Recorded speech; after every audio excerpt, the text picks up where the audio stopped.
long slaw. Yeah, I hope you know.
Blessed and good afternoon to all. Welcome to Facts Not Fiction. Remember, you can join us on Facts Not Fiction.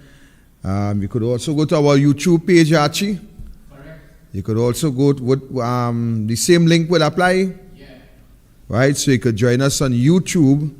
That is where we are for now, right? YouTube, Facts Not Fiction. Okay, and many other networks. So just search and you will find us. So let me just say, of course, this being the second show that we're going to do since before the election.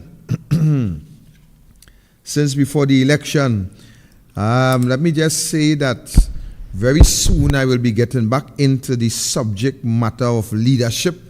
I know we had a brilliant conversation that we have started on leadership, and we were looking at political leadership in contrast to leadership on a whole. So we will get back to that very shortly, and of course you will be able to have your 2 cents. Of course, Archie will put up the numbers. We will take some calls going forward today. Well, the topic for some people is budget, but that's not the topic for me, because I think I have a fair understanding as to what would have been transpired in the budget. I know that for the past 8 budgets that were presented by the Minister of Finance, I know that we have been promised a lot of stuff, a lot of goodies and all that kind of stuff. And today, in 2023, we are still waiting on some of the promises that were made since back in 16, 17, 18, 19, 20, 21, 22. We're still waiting on some of the promises that Imbut make. And today it is still wanted. It is still out there. We are still waiting for it to be implemented. So I have a fair idea as to the political gimmickry that they play on the minds of the population. So one of the things that I laugh at is that Finance Minister Colin Imbut announced that TNT is at one of its lowest unemployment rate, is being met with skepticism. So this has to do with Imbut's statement. Let me just read that for you quickly. It said, during the 2024 budget presentation, Imbut quoted the last available quarterly labor force unemployment data from the Central Statistical Office. Imbut said the unemployment rate declined to 7.3% between April and July. He compared this to the 4.9% unemployment rate recorded between January and March of 2023. This rate is one of the lowest unemployment rates ever achieved in Trinidad and Tobago. Imbut further state, and augurs well for the future labor force. Imbut boasted workforce participation expanded to 609,800 persons in June 2023, with an additional 14,600 persons employed, moving upward of 595,200 persons in March of 2023. He said labor force participation increased from 55.2% to 56.2%. But in response to all of this, I know that the opposition leader will have her say in response to that. I know that others will have their say. I saw a member for Miaro, Rushton Parry, had put out a statement outside there in relation to to this same budget that he claims to be hot air. Let me see. I had that somewhere. I should find that in a bit. But this is what we are accustomed to as we go along in relation to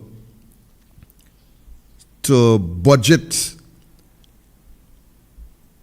that is presented by Colin Imbert over the past years. And people have to understand that, I mean, Trinidad, you had to wake up with the gimmick and the games that is played upon you on a yearly basis by this government over the years. And while they will tell you, I want to ask Imbert if this employment that he's speaking about is URP, because it has to be URP. It cannot be any gainful, meaningful employment. This how Imbert had to be talking about CPEP gangs and URP. That is what he had to be talking about. He had to talk. He probably also included roadside vending, because today everybody's a vendor by the side of the road. Who in vending by the side of the road, vending out of the car trunk, who in vending out of the car trunk, vending out of a van tray, who in vending out of a van tray, vending in some piece of bush. That is what Imbert has to be talking about, because we cannot see, ladies and gentlemen, that coming from 2018 to now, this government has retrenched the most amount of people in the history of retrenchment in Trinidad and Tobago, and yet still have the audacity to come to tell you today in our budget statement that we have reached the lowest. So Imbert is telling you that everybody is employed, something happening. So Imbert have to include inside of that those who ply the trade of robbery. They have to be included inside of that. Those who ply the trade of larceny, they have to also be included inside of that. Those who commit all kind of crime in order to survive, you understand? They have to be inside of that. Because, ladies and gentlemen, you for yourself know that this cannot be real. You know that this cannot be real. You know that these figures that the government continue to perpetrate every election, just as they tell you that, look, we have reached the threshold for property tax. We have gotten enough people registering. You know this is a government that is strange when coming to the truth. They know absolutely nothing about truthfulness. You know that. So Imbert and all this set of idiotism that he speaks into your hearing, you have to understand that to the end of the day, we living in a real world. So Imbert must be talking about some other country. It can't be Trinidad and Tobago he's talking about. It had to probably be Antigua or Barbuda or some other them country. He can't be talking about Trinidad and Tobago, because to the end of the day, when Rushton speak and he make it quite clear, yeah, I have it here too. He made it quite clear to the end of the day that today's budget statement delivered by Minister of Finance is beyond disappointing. You understand? Even when judged against the PNM government. And let me tell you something. Well, he speak about the abysmal track record of 8 previous subpar unimpressive budget statement. And this is what we face, ladies and gentlemen. We face a government that hasn't gotten a clue as to how to place on record ways and means to bring about diversification, to bring about economical growth, to bring about foreign investors. You understand? We have a government who haven't got a clue as to how to deal with stabilizing an economy. We have a government who raid the Heritage Fund over and over to prop up here and prop up there and to prop up everywhere except propping up in your pockets. Today coming up the road and Limoy telling me curry raise. She tell me fuel raise. I think super raise by $1. On premium by 85 cents. Diesel by is it 150 or 125? Or $1? You understand? Grocery prices will go up. Anytime you interfere with fuel, you interfere with food prices. Anytime you interfere with fuel, ladies and gentlemen, you interfere with the poor man pocket. Anytime you interfere with fuel, you interfere with the future generation. Anytime you interfere with fuel, you interfere with cost of living. That is a fact. Added to that, we now have property tax that will be implemented as of January 2024. We have property taxes from January 2024 that will be interfering with your pocket. And this is the sad reality of this government. This is a government knows nothing save tax, and more tax. But on the flip side to that, I want to tell you that I ain't blaming the government at all. I ain't blaming the government on the flip side of that. I'm not blaming the government. You could blame them. But I am blaming you, the people of this country, for the actions of the government. I am blaming you, the people of the country, for the action of the government. I will come back to that. Last night in Point 14, we had a double murder. Last night in Point 14. This morning, Councillor Bowen said that they found a body behind the Presbyterian school in Faizabad. They found a body behind the Presbyterian school in Faizabad. I think I lost count of the murder toll, actually. Really and truly. If you ask me right now what we at, I can answer you. I started to get confused with the 5 and the 4 and the 3 and the 6 and the... So I lost count. I don't know what we are now. I don't know if actually are the stacks in relation to what number we are at this time. Or I don't know if we might go find it from by the time. But I lost because the way murder happening, the way murder going down the road like if it's water in the drain, and the way the people, I saw a man watching 2 people dead on the ground and he said, well, them done dead already, but you have all they want to say, them done dead. And I said it to you. Somebody tell me it's 451 Archie. Somebody tell me right now we at 451. All right, somebody say we at 451 at this time. Where we heading as a country? Where we heading in terms of your safety and your security? Let me tell you where you're heading. You're heading nowhere. Everybody had to fend for themselves. Everybody had to fend for themselves. Businessmen had to fend for themselves. The vendors had to fend for themselves. The street workers had to fend for themselves. The gas station owners had to fend for themselves. The goods van had to fend for themselves. You in the privacy of your home, you had to fend for yourself. That is where we are. Listen to this.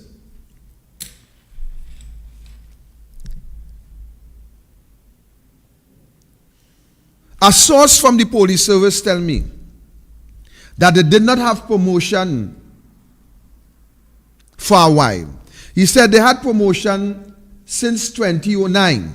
The last promotion they had was 2016. He said we have police who write the exam in 2014 and was told that was under the pass or fail system. So they wrote the exam in 2014 and they were told that, look, this is under a pass or fail system. It's either you pass the corporal exam or you fail it. You pass the sergeant exam or fail it. The inspector, right up the rank and file was pass or fail. So it was the pass and fail system.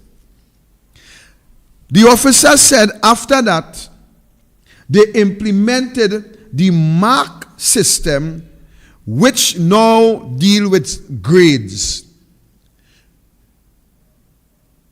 So they move from the pass or fail system and they implement a grade system.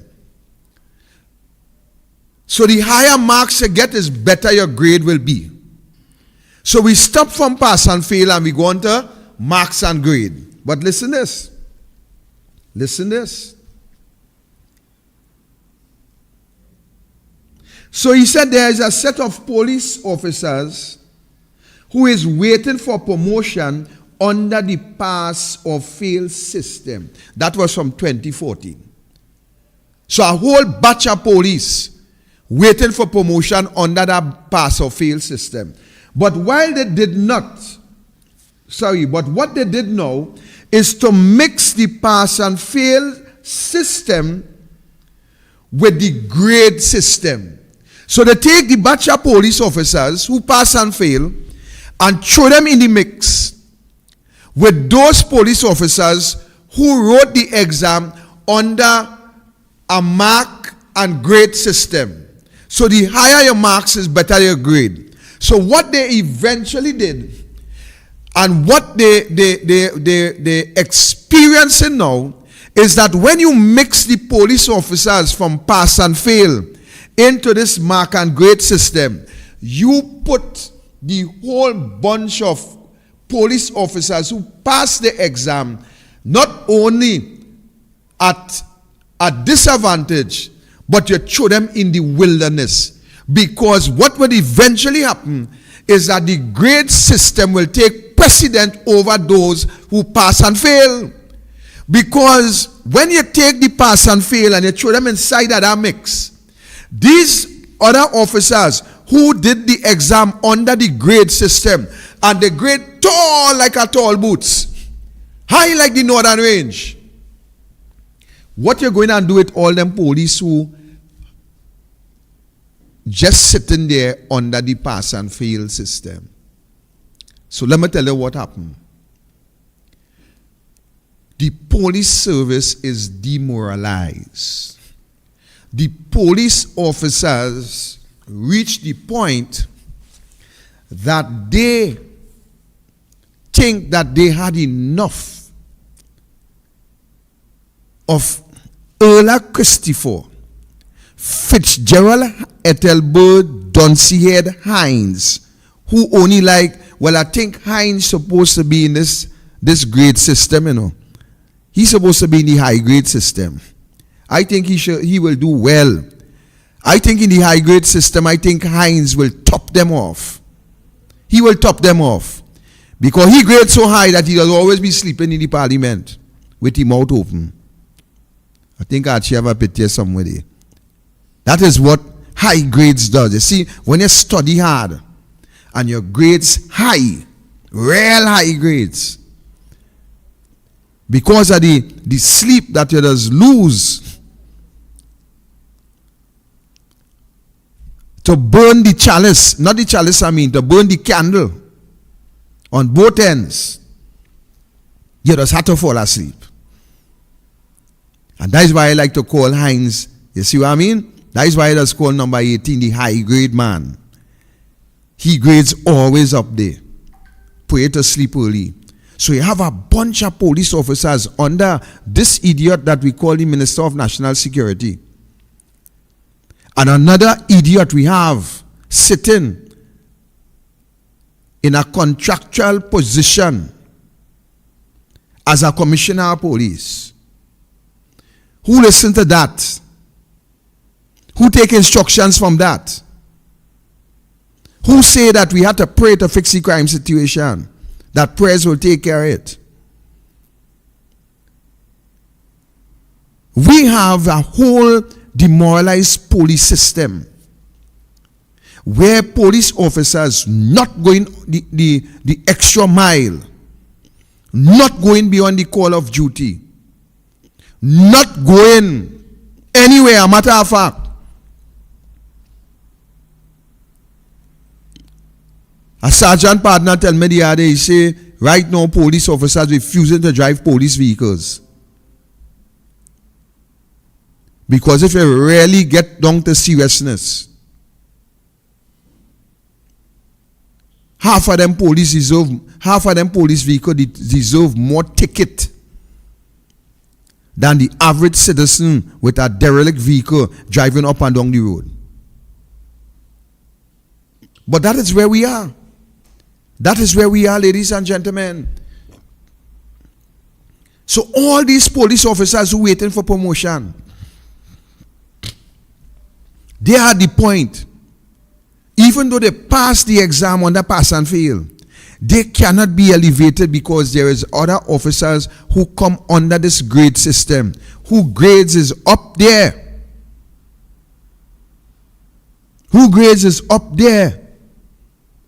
And promotion, those pass and fail officers are being bypassed. I don't know what happened to the police service second division. I don't know. And if you take God out your thought and only go before the court, then they put you under X. So when you call for a police patrol, when you call for a police to respond to something in your area, you mightn't see them. You wouldn't see them. You can't see them. When a crime happens in your area and you need assistance, call Erla Christopher or Fitzgerald Hines. When you hear gunshots in your area, call Erla or Fitzgerald. Any crime that is being committed in your area, call Erla Christopher. So while this next idiot you call Minister of Finance will tell you how much billion he want to give police to buy vehicle, to buy this and to buy that, let me tell you something. When you combine him, her, and the next Rasta together, three of them cannot make one. When you put together her, him, and him the next one day together, three of them cannot make one good, intelligent, thinking human being.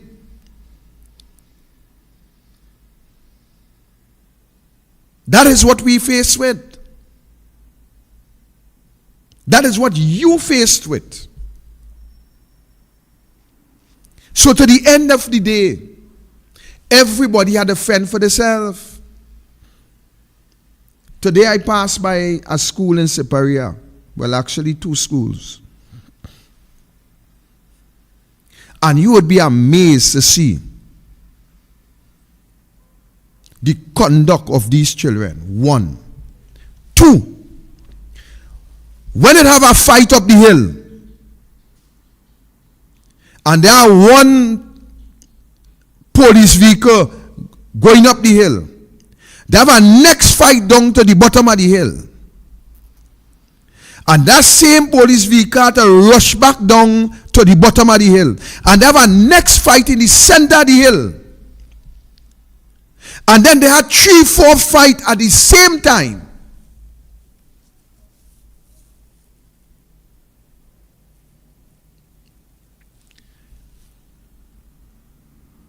The police vehicle heading up the road, because you have that police vehicle patrolling from the gas station in Siparia, where when you tell yourself it's gas filling, is fight taking place. And that police vehicle will leave there within that 1.5 mile radius kind of thing to the school. And while you have these hundreds of children walking up the road, and then you have the next school, you have Separ West and you have Separ East, and all of them over in the same time.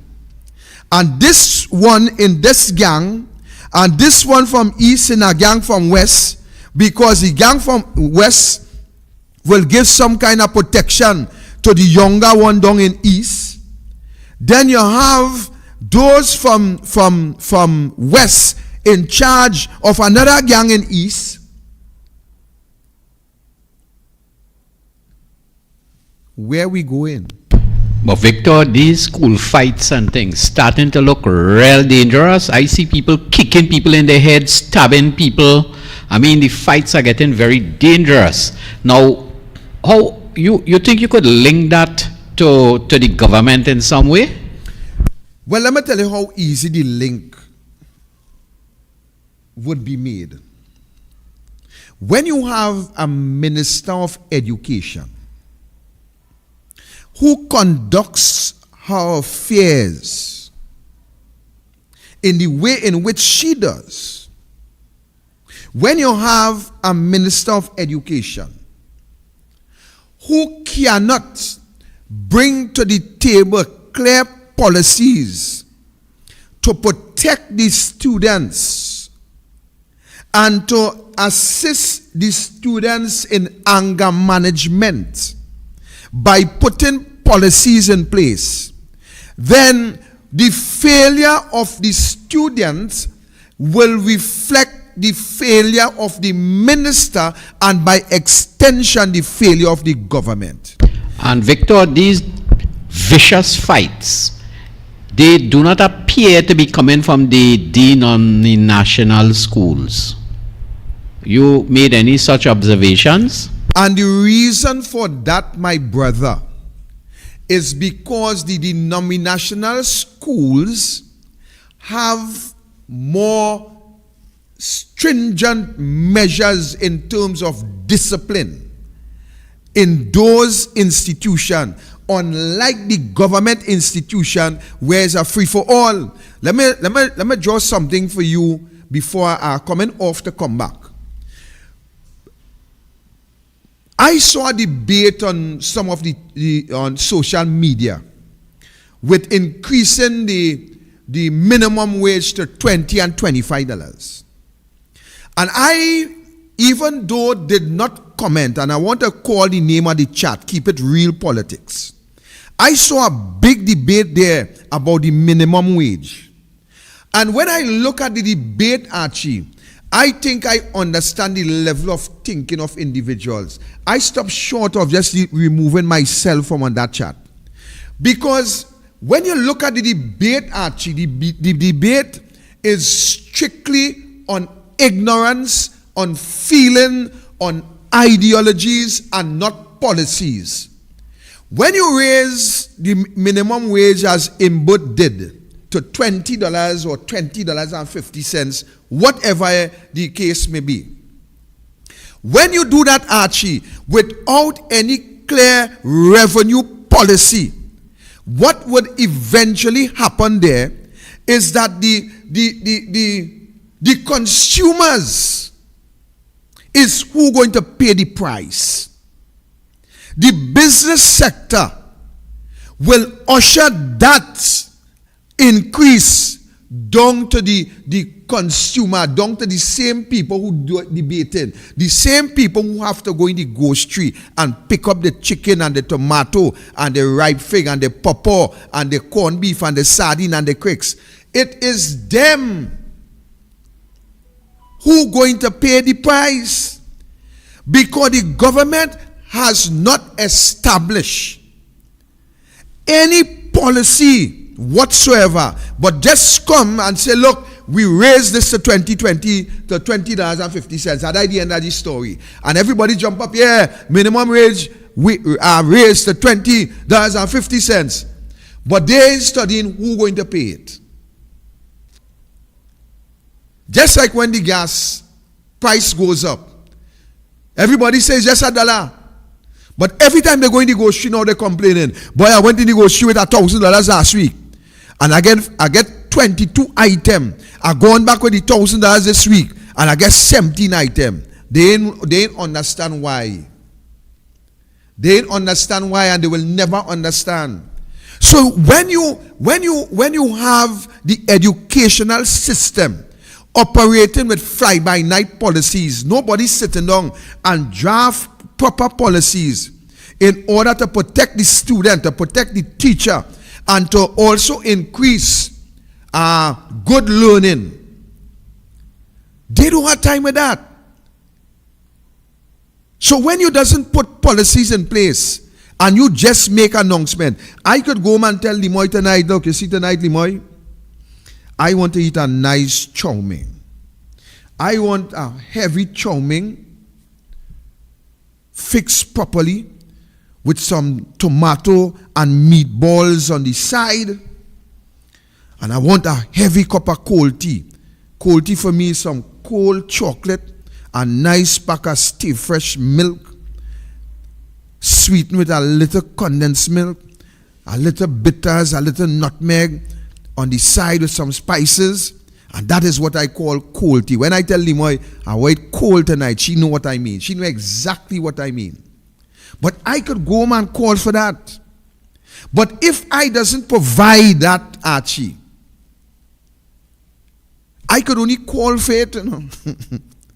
If I don't provide it, if I don't put things in place to get the result that I am looking for, then I will never have that chow mein. I will never get that cold tea. If the Ministry of Education doesn't put proper policies in place to get proper result, we could listen to those idiots who talk about the placement of the C exam is discriminatory and the placement is this and it's race and all that pack of hogwash. We could listen to that. But if it doesn't put proper policies in these schools,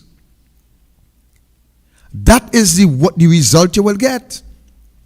When you look at the denominational schools, when you look at the dress code, Omar goes to the Superior Union Presbyterian School. And Omar goes to school there, and Omar knows the rules of engagement. By the time he leave home, going up in that maxi to go to school, Omar already know to enter the school compound, he have to be looking a particular way. He had to be looking smart and he had to be looking sharp. He shirt have to be in his pants. His belt must be on his waist. His belt must buckle properly. His shoes, his sneakers must be clean.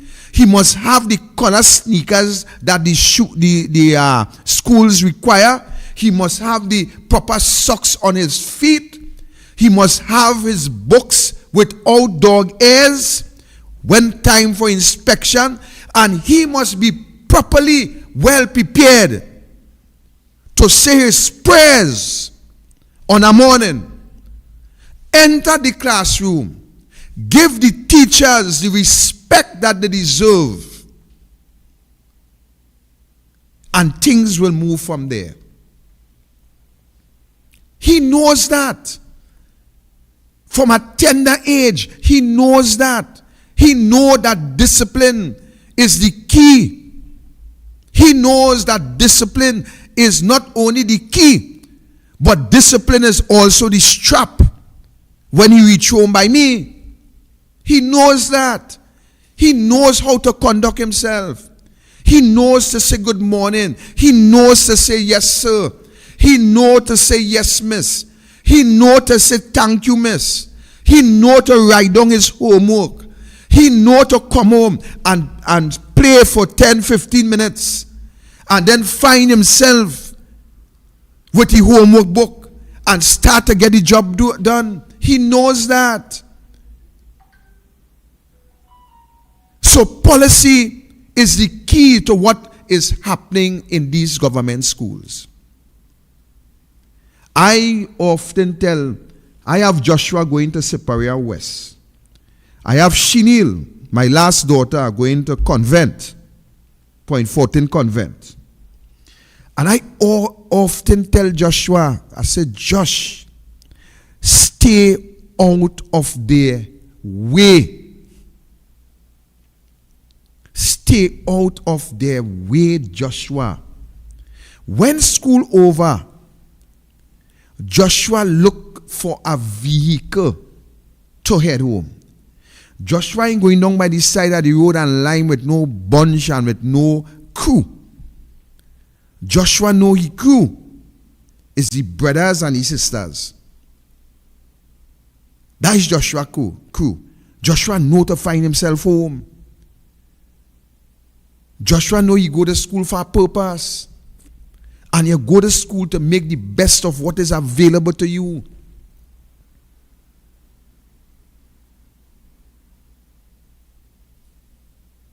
If the government, ladies and gentlemen, does not take up their role and responsibility seriously and with a passion, we goes nowhere in education. I heard him both speak about getting all those textbooks. He was saying that textbooks keep changing and cannot go from one child to the next and from this child to that child. So you want to standardize all the textbooks. And we welcome that. But I asked him, but would you give the schools, would you give the children a grant to get those books? Or would those books be provided to the children and can be utilized in the school from child to child, giving the parents some mandate to ensure that the book remain in a proper condition, or the parent will have to pay for the book? What policies we going to introduce? But then I come and I see he telling us that unemployment is the lowest. And that is the games that we face with, ladies and gentlemen. That is the games that we face with this political affair in this country. The politics in this country, it is not designed to help you, the poor, the oppressed, and the downtrodden. The politics in this country is designed in such a way to put money, and Rowley could not have said it better. Rowley tell you that his policy is for the rich to get richer, and he could not have said it better, because that is the policy that we live under. We live under the policy where the rich will always get richer and the poor will always have to beg in our society. We are the state where we are at mercy. We are the hands of the criminal element in our society. It seems as though that there is no hope for us. It seems as though all the pretty vehicle and the amount of money that they bought tell we go buy pretty car and buy pretty this and buy motorbike and buy boat and buy whatever for the police service. I am telling you today, there is no better to come, because the problem in this country is not police vehicle.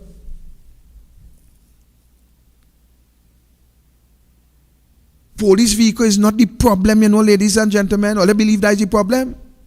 That is not the problem. We have greater and bigger problems in this country than the police vehicle.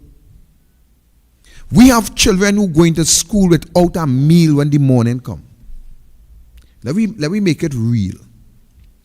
We have children that is engaging in real fight and battle for a box lunch.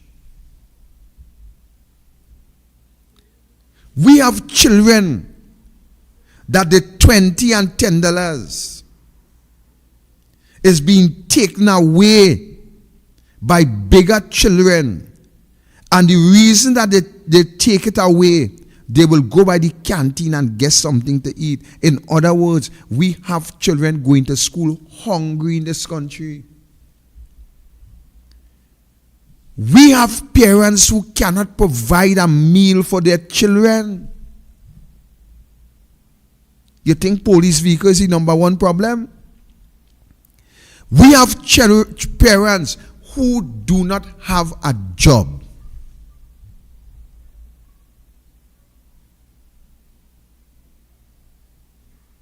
We have parents with girl children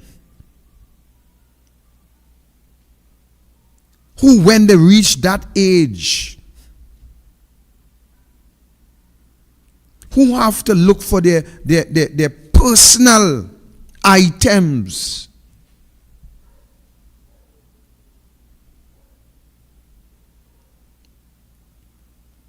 Who had to go and ask somebody to buy that for them.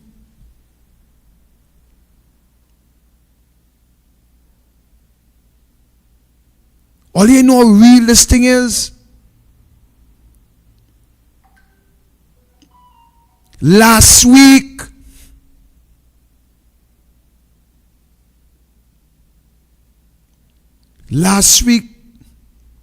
Friday or Saturday, some one of those days, I went across to the grocery in Palo Seco Junction.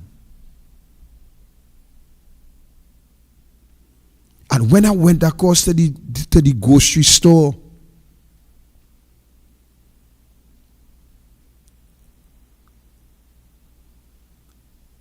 a young lady said, "Mr. Roberts, I could ask you a question?" I said, "Of course."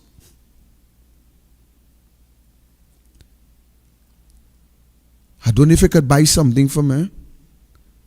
I said, "Well, what do you want to get?" She said, "I'm feeling ashamed to tell you. Let me carry you and show you." And she carried me down in the is the second to last lane, Nimoy? Down into the second to last lane in the store. And she said, "Could buy a pack of that for me?" I think I paid $40 something, close to $50 for it. I bought it. But I felt embarrassed. Because this is a young girl, a young lady.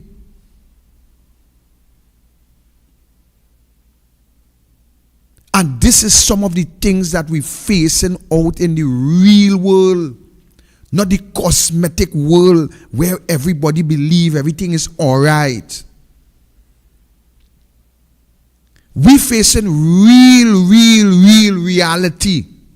And people put their head in the sand and bend it and dip it and believe that all is all right.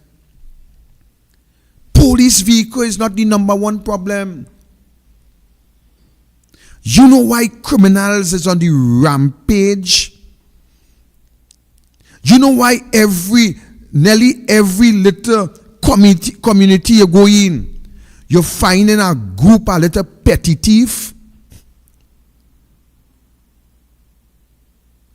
who thieving something to survive.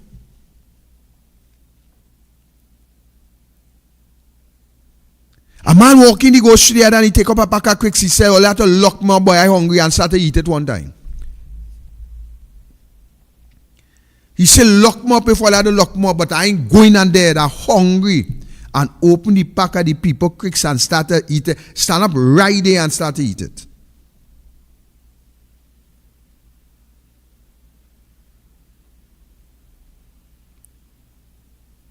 When you watch the behavior of those children in school, what mechanism the Ministry of Education have in place to have these children examined and tested to see what is the root cause of the problem? We polish it off and dust it off by gang. Everything is gang. What policy is there for these children who behave in a particular way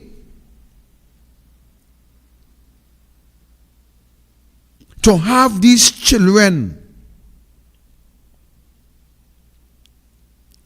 examine, check out, question, take some data, start going right back to the home. What you eat this morning? What you drink this morning?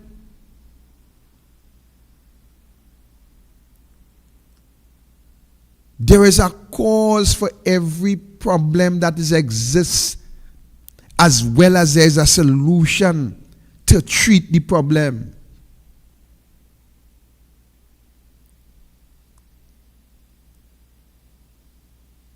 We just categorize everybody as in a gang.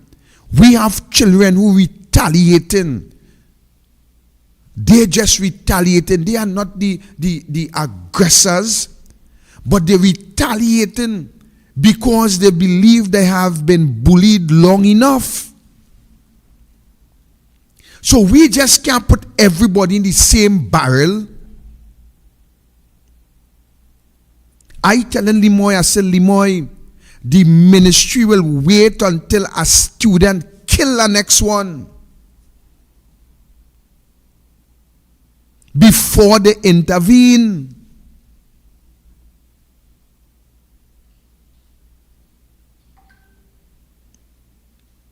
Recently, some man gone up by some school with a gun to kill some child. And you know what we will reflect on? We will reflect on the action. We will reflect on the level of retaliation, but we will not reflect on the cause as to what caused that man to get a gun and to go by a school.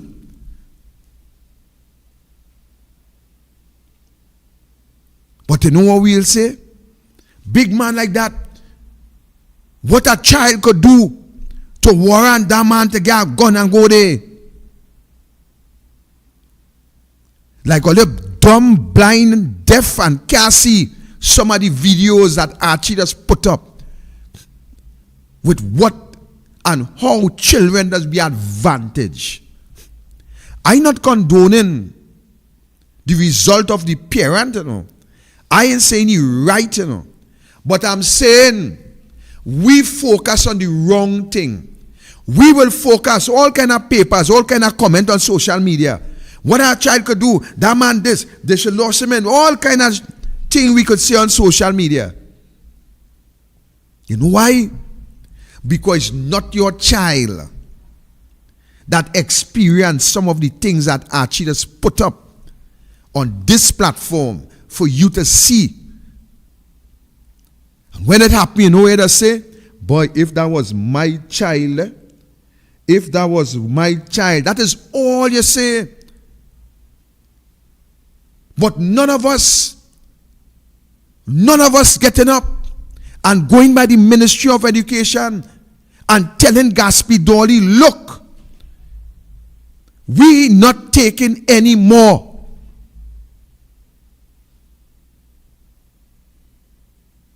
of what happening in the schools. We want policy and we want action. No, we don't have time for that. We have time for this. We have time to scroll on this. And we have time to we comment on this. That's what we have time for. But none of us had time to stand up and say, look, we cannot allow the future generation, which is our children in the nation's schools, to be vulnerable to this level of violence without putting some policy in place. Because let me tell you, ladies and gentlemen, you pass down the street once, a man tap you. You pass down the street twice, a man tap you. The third time you pass on the next street, when you pass on the next street, he wait and he tap you again. The fourth time you're going to retaliate. And I know some people will say, well, Roberts boy, you still say the fourth time. I retaliate the first time to stop it.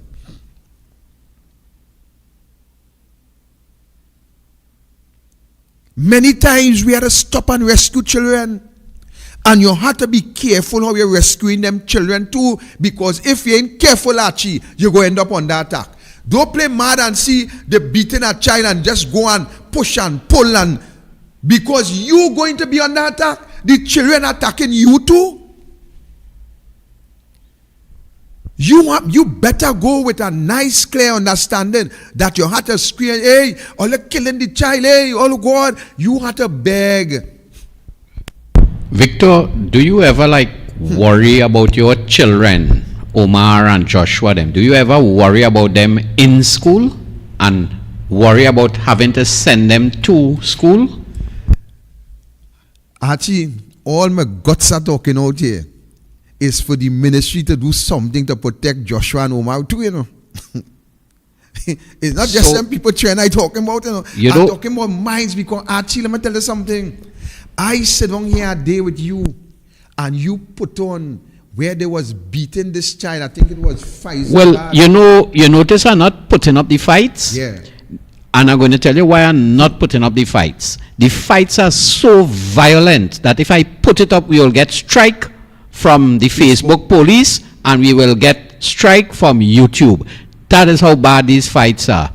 But I strongly believe that very soon the fear that you have in sending, because there seems to be no solution. It's like Russian roulette. You're sending them and there's a chance. And I feel one day, very soon, for people who could probably afford, they are going to take their children out of school and send them to private school. And at the same time, I feel you'll see a rise of private institutions. Do you know, right next to this studio, right across the road, there's a new high school there. Right up the road by Bel Air, there's a big Muslim school from kindergarten all the way to secondary schools. And I feel, don't be surprised that there'll be a lot of these private schools springing up where people will, because I am telling you, people will fear. You are a fearless man and you have fear to send your children to school, because these fights are very brutal and dangerous. And it is nothing like walking away from it, you know. They will walk and follow you, right? Archie, Lima will tell you, every morning I pray, you know, and I pray for protection for them children. Because Archie, I do not know, honestly, do not know what my reaction could be if I go and see Omar or Joshua lying down on a ground day, breathless, brutalized. I don't know. So I just pray. I just beg the Supreme Being, Archie, every morning. And you know what's strange enough? You know, sometimes I don't ask for protection and guidance for me. I will ask for protection and guidance for them. Strange enough, eh? Actually, when you look at the primary schools, from the kindergarten school to the primary school, we in this country, all right. We all right. By the time you hit the secondary schools, I mean, there's some primary schools in certain areas that have the problem too, eh? But mostly every secondary school from Palo Seco government primary to Siparia, not government primary, from Palo Seco secondary school to Sipra east and west coming up the road. I think the only school in that Siparia, more or less southwestern area down here, that I doesn't hear about a fight really is Irie High School. And intermediate in Faizabad. Are those denominational schools? Both of them. Well, so Victor, both of them. You're a member of the opposition, and you also have the government. There's an issue of school fights. the government is not doing anything, but you as a member of the opposition, what could you suggest? What could you do? What is the opposition doing with respect to addressing school fights? Because I mean, you are government in waiting. Well, I know for sure that I heard Anita Haynes mention some policies that can be implemented to curb the situation. But yeah, but we are not members of the government. Right. Hear what I am saying. There's an issue of school fights. What is causing it? I suppose you could have some sort of symposium, some sort of discussion, something to investigate what is the cause of these school fights. Because as a former administrator in a school, I mean, we did a lot to prevent those things from happening, and I'm wondering if these things are taking place in school or what's happening in the school system now. But we just can't, I am saying we just can't continue to blame the government, and the government just can't continue to blame, well, I don't know who them, they just try to blame Kamla. Yeah. Hachi, my take on this might be very, it may not augur well in the hearts and the minds of the people. But I am a proactive kind of guy. I don't like to react. I like to be proactive in anything I do. And I honestly believe in Trinidad and Tobago, in this day and age, Archie, talking is not enough. Talking is not enough. If you look, Archie, you will realize that over the years, I speak, but I always back up my talk with a level of action, lawful action. I speak about issues, but I back it up. And I think talking is just not enough in our society in this day and age. All of us, members of the opposition, members of the public, members of the government, all of us have to be proactive in getting the job done. We just can't sit down and just talk about policy, and somebody may say, well, Mr. Roberts, what can we implement? Let me tell you what we could implement, Archie. We can implement a delegation going to the Minister of Education with a proposal to deal with school violence. We can implement going to the Commissioner of Police with a proposal to deal with the crime violence in school. There's so much we can do other than just talking. Yeah, but Victor, you was just on a platform for local government election boasting that you could use local government police, corporation police to patrol by schools and things. You are now an alderman in a corporation in Siparia. What was that a promise you just made? And what? To just tell the people, and what is becoming of that? Right, so let me answer it this way. One, I never make that promise. I reiterate what the leader of the opposition said in terms of utilizing the municipal police for patrols. Being an alderman actually doesn't give me the authority to introduce any program whatsoever. Yeah, but that was a feature of your party campaign. I mean, I heard it about 10 times or 20 times that you're going to use corporation police, and it's so easy. What happened to that plan now? And to make matters worse, you are now exactly in the corporation. Is it that you all was just talking things on the platform? Well, as I said again, I repeat what the leader states could happen as a result of that. I am saying no. I want to be on record to say this. the council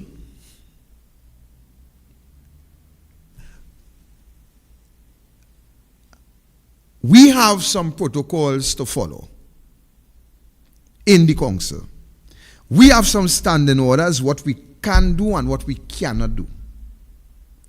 We are guided by that document. Coming out of that,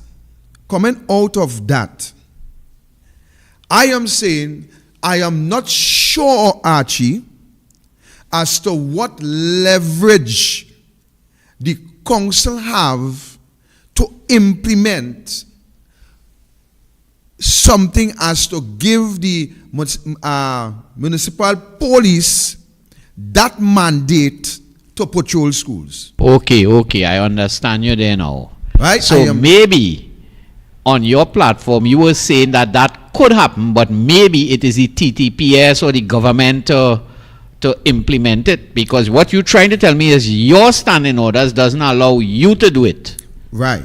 So I'm saying on the platform, it was a good suggestion to utilize this entity to do that job. A very great suggestion. But actually to implement it is something that I will have to look in further. I personally, giving you the commitment that I am going to look in further and report back to the people on this platform whether as a council we could do it, or is it something bigger than the council? And now that you're empowered in council, do you think that there's any program, any symposium, any mobilization of organizations within the Superior Borough Corporation to try and address school fights? And somebody have to do something, because I thought, well, I mean, for the holidays, we thought it didn't exist again, but as school open, it come back more vicious, and people kicking up your children in the head and stabbing them up, and it's like they want to kill them. So actually, I am given a committee to chair in the corporation. I am chairing two committees. One is occupational health and safety, and the second committee that I am chairing is sport and youth development. So far in sport and youth development, I have given myself a mandate to meet with all the different sporting and cultural organizations throughout the borough. Starting, I was just waiting for this budget to come so we could have an idea as to what location we get in, if we get in, how much we get in. But my thing is, out of that committee that I am given to chair, I am going to meet with all the different sporting. A matter of fact, I already had a brief conversation with the person in charge of the police youth club. And this is discussion because if I am involved in youth development, Archie, I will take it upon myself also to help prevent school violence is also developing the youth. So I am going to have some symposium from where I sit in charge of that committee to meet with various stakeholders to the level that falls within my boundary, to meet with the different stakeholders and have discussions as to how we could move forward. Because, and I am saying, actually, you are right. Just saying down and talk and coming out with fancy ideas is just not enough. It's just not enough.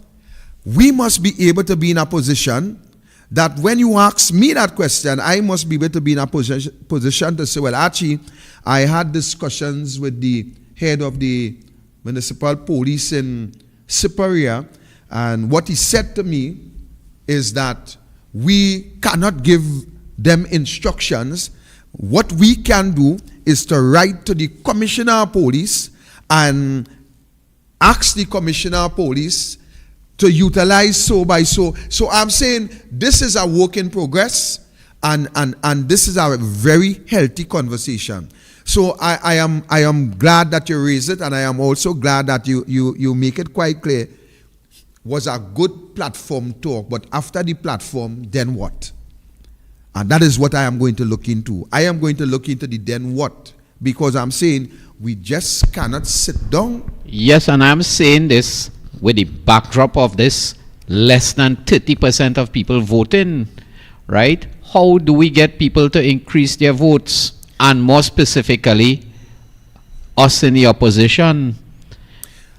I want to start. I remember one of the programs, and I had disagreed with you with this, and you said that the votes keep dwindling and dwindling, and I argued against you on that point, but I am seeing it coming to pass now. And could it be that we're making too much promises on these platforms?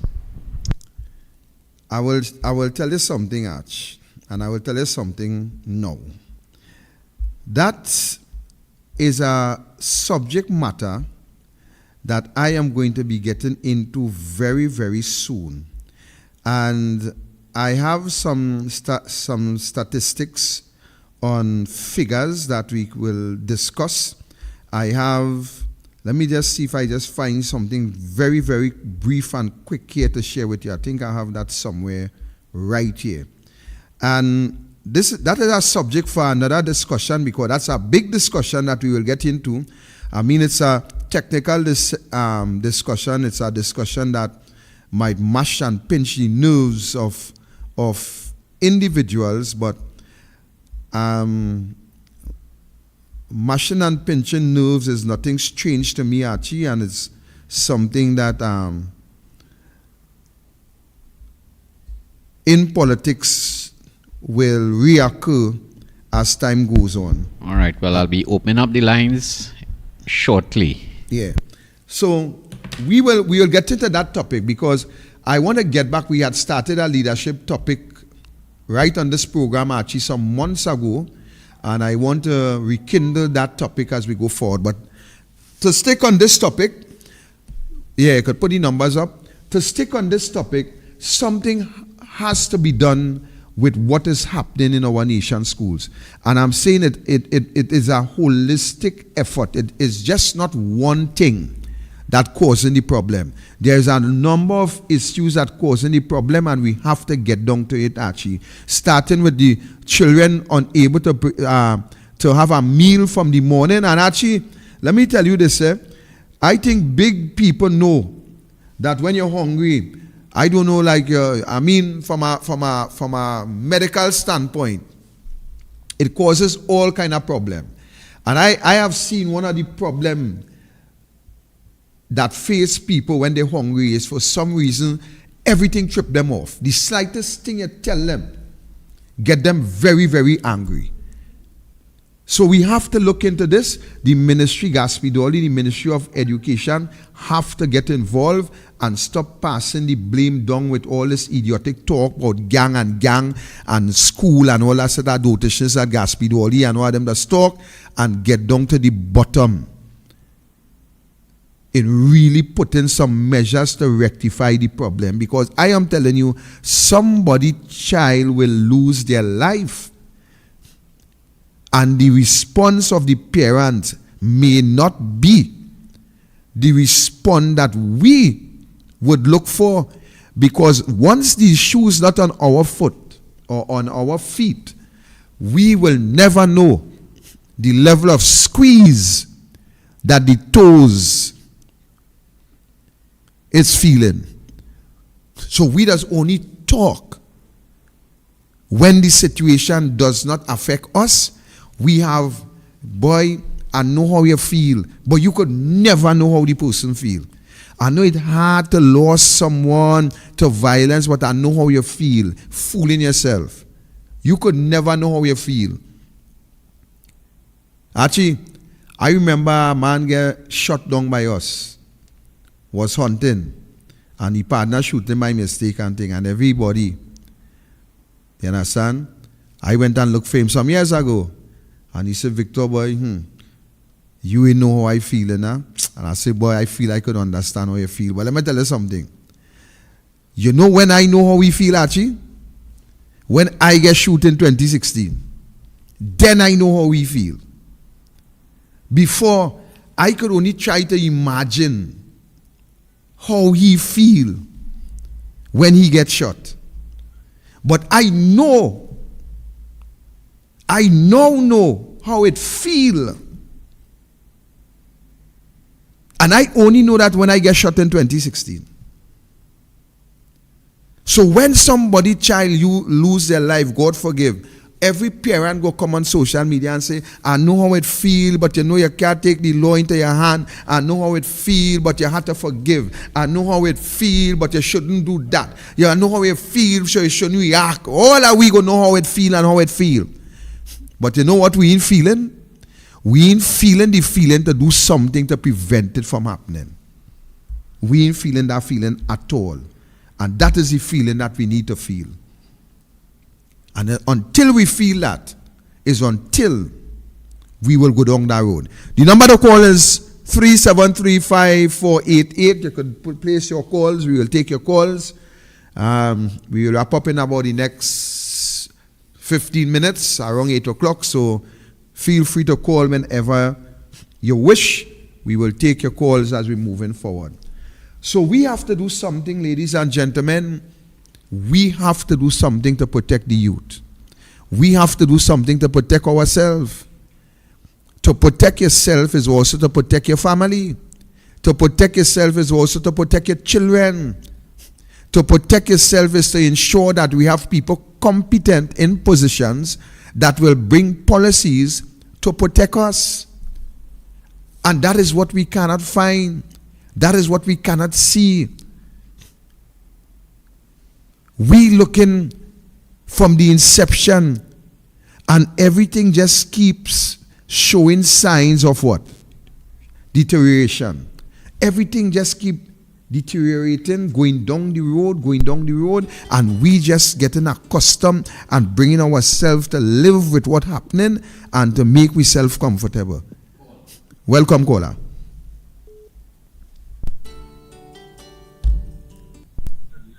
Welcome, caller. Hello, good night, Mr. Roberts. Good night, sir. How are you doing? Hello? Hello, good night, Mr. Roberts. Yes, go ahead. We hearing you. Hello? Go ahead. Good night, Mr. Roberts. Yes, we hearing you. Yeah, hello? We hearing you. Go ahead. Yeah, this is Santa Cruz here. How you doing? I'm fine. I make all the voice. Okay, this is Santa Cruz calling here. How you doing? Good. Yeah, you know, the topic that you're on there is a good one. And, right.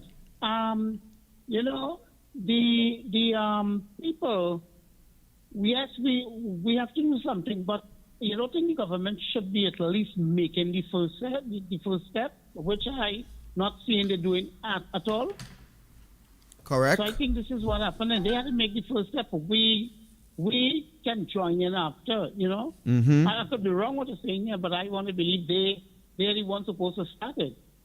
Right. Yeah, go ahead. We lost him there, Archie.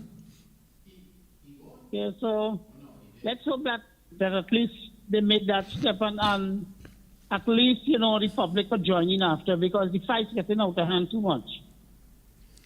Okay, have a blessed night. Thank you, Mr. Santa Cruz. But out of hand too much is a understatement. It's clean out of hand. It's clean out of hand, and I'm saying something needs to take place before we end up with a serious casualty in that regard. Something needs to happen, because I mean, I'm telling you, I just watched this one police vehicle up and down the road when school over in Siparia. They had to drive up and down, and as the guy called, they had to spin wrong, put on some siren, try to fly up there. By the time they reach up there, and some of them train so skillful, they say, the police are wrong, or they hold their hand. And sometimes they call, let's start up the road yet? Yeah, battle up the road. And then police go and battle down the road. So, I mean, and the issue is the level of advantage. When you watch these fights, you actually seen sometimes 8, 9, 10 individuals advantaging one person.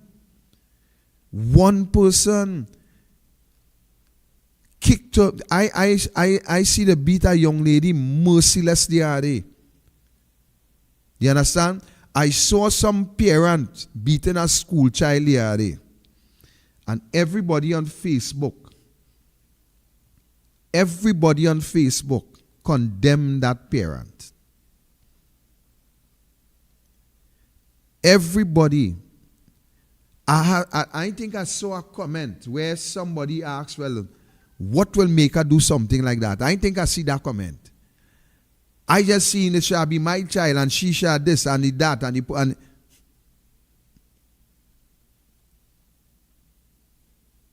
that is how it go. That is how it go. But what caused the parent to do that? What caused the parent to react in that way? And that is what I realized with social media also.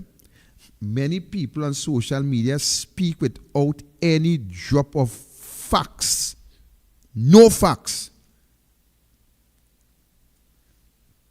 The other day somebody called me. Mr. Roberts, I hear you vote with the PNM in the corporation against the UNC. Mr. Roberts, how you could vote with the PNM against the UNC in the corporation? That's the question. And you know what I did? I said, when you get your facts right, you could call me back. And I hang up that call. That's what I do, you know, Archie.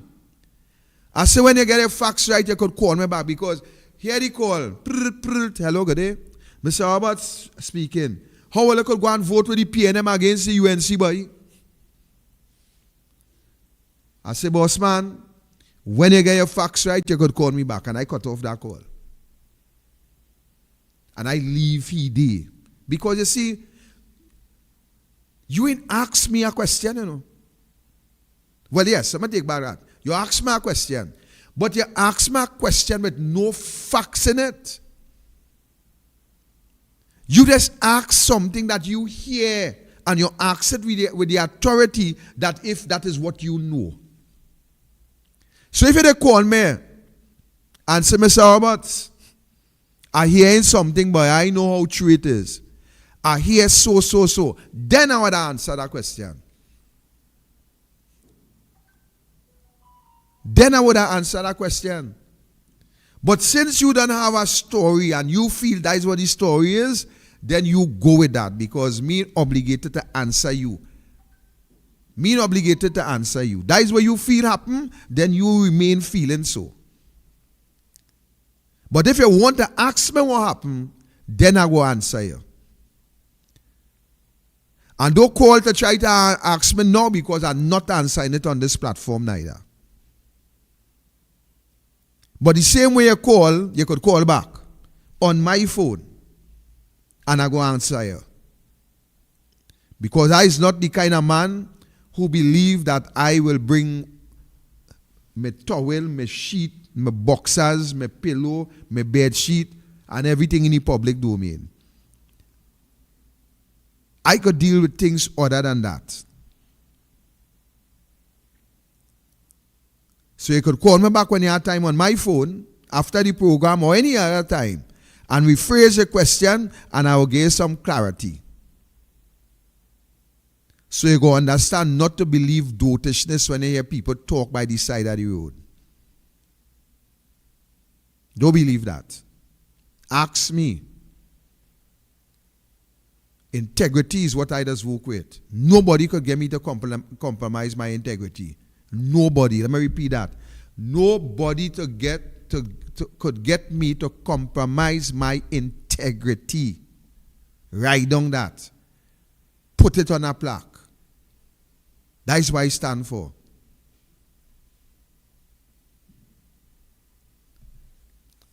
So actually, we'll have to leave it here for today. We'll leave it here today. I was expecting my good friend. You can take the call. Yeah, welcome, caller.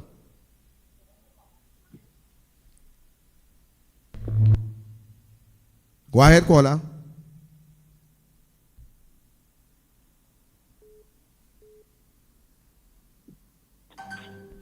Yeah, go ahead, caller.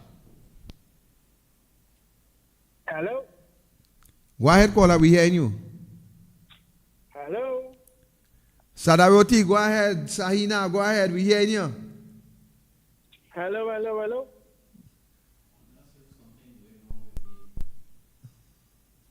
But we hearing him clear. Sahina, we hearing you clear, clear, clear, no, but like you in here, ain't we? Try back and see Sadia, Sahina. Try back and see. Yeah, go ahead. Hi, good night. Go ahead, we hearing How you you. doing, man? Long time no see. Long time no hear, man. Oh, that sound like Brian Big Sue. And it's a pleasure to see you back on the airwaves, man. Ah, boy, the Honorable Brian Big Boy. And, let me first take this opportunity to congratulate you on being named Alderman for the Superior Borough Corporation. So I congratulate you. Thank you, I Brian. just joined your program.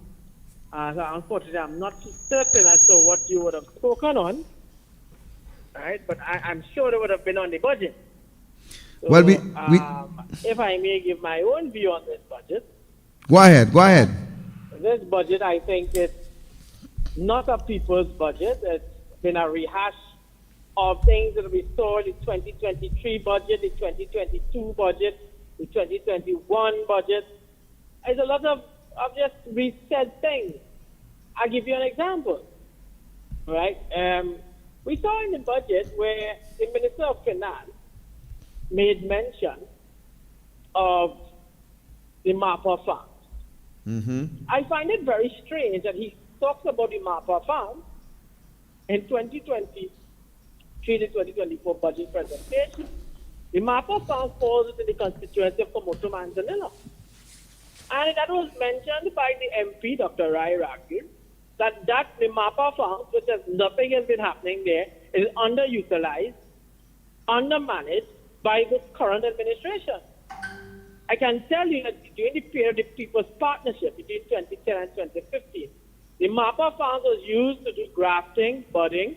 It was also used to do the growing of new trees, fruit trees especially, and I find it very strange. So look at that. And I'll talk on the issue of crime. And crime, which is a very outstanding issue in this country. So the Minister of Finance talk about, well, they're going to put 1,000 new boots on the ground. But boots on the ground is one thing. But do you know, Victor, I can tell you from my own experience as a practicing attorney, that police stations are so under-resourced. Do you know police stations, up to yesterday, I hope they fixed it, yesterday, do you know a lot of police stations' phone lines were cut? Mm-hmm. I don't know if you know that. Correct. Right? Further to that, you have a lot of police stations that don't even have stationery, they don't have paper to print things, and when they come to the court, they say they have nothing to do. They can't print out anything. Do you know lawyers have to take paper and carry the police stations? I don't know if you all know that. Right? Then we still have gone back to the old days where there's no motor vehicles.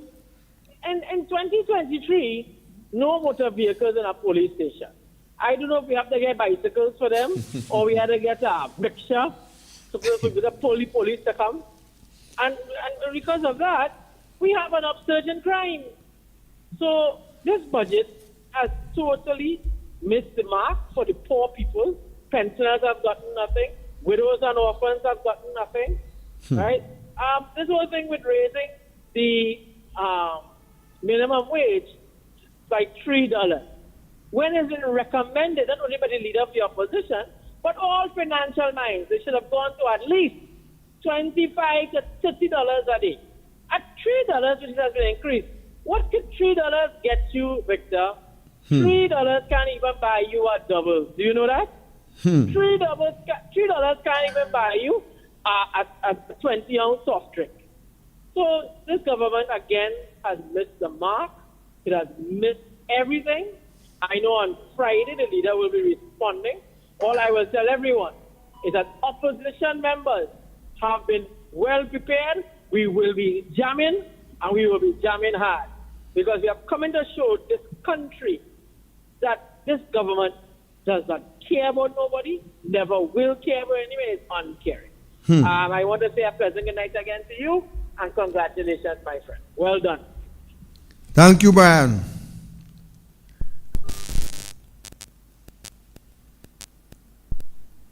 So our chair is where we will leave it for this evening. And we will certainly continue next Tuesday. Same time, same channel. So we want to say thanks to all the viewers and your comments this evening. Go with God and be safe.